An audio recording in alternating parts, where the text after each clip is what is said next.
Mga uri ng sahod. Una, sibuyas na sahod. Ito yung sahod na kapag hinati-hati mo sa gastusin, mapapaluha ka.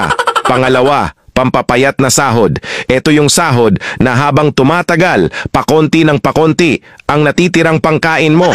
Pangatlo, magic sahod. Ito naman yung sahod na konting kumpas lang ng kamay at abracadabra, wala na siya. Pang-apat, malabag yung sahod. Ito yung sahod na di ka sigurado kung kailan ito darating at kung gaano ito tatagal. Panglima, corning pelikulang sahod. Ito naman yung sahod na tinatawanan mo na lang para di ka mabwisit. Pang-anim, konserbatibong sahod. Ito yung sahod na nakakawala ng inspirasyon. Pang-pito, baog na sahod.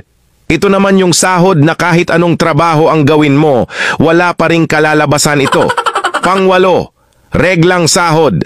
Ito yung sahod na isang beses isang buwan lang dumating at tumatagal lang ng 3 araw. Alin sa 8 ang sahod mo?